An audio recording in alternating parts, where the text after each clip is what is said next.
estate planning and legal malpractice. Good afternoon. My name is Neil Burns. I'm an attorney, and along with my partner, Roshan Jain, we represent victims of legal malpractice here in Massachusetts. And I've been asked today to talk about estate planning and legal malpractice and how that comes about and what people can do. And it's complicated because there's so many ways that an estate planning attorney can commit malpractice. And there's so many ways that look bad, but are not really malpractice. So you really have to delve into it. And frequently we have to get an expert right up front. We always have to have an expert for trial, but we sometimes have to get an expert right up front to see what exactly were the standards of care.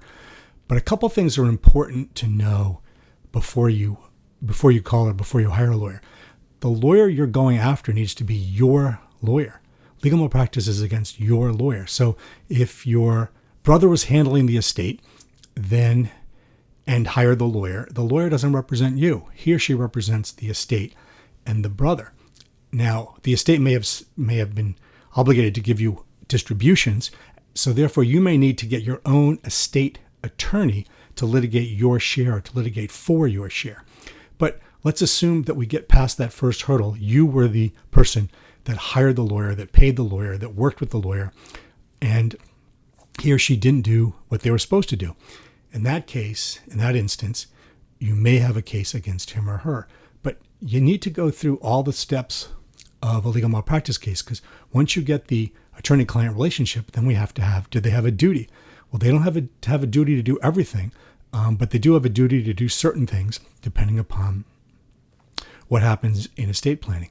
And a typical case is the one sibling or one girlfriend or one wife or whatnot brings the dying person, this person whose estate we're about to talk about, to an attorney, and the attorney writes up a new estate plan, and that is adverse to what everyone thought it was going to be, and we look at whether the person had the right state of mind and whether there's an expert that can say that he or she did have the right state of mind. So there is a lot that goes into the estate planning process and then the estate litigation process afterwards. So if you're a estate planning attorney, you think committed malpractice, call Burns and Jain. We have a lot of experience. We've litigated these cases. We've settled these cases. We've dealt with these cases on appeal. These are, again, complicated cases, generally necessitating an expert right from the outset, but there also sometimes can be a lot of money involved. And sometimes our clients are spread throughout the country, and it can be complicated. Less complicated these days with Zoom and Zoom depositions and Zoom court. So call Burns and Jain. We have a lot of experience. We're aggressive. We're effective. We care about our clients. It's a free initial consultation. 617-227-7423. Thank you.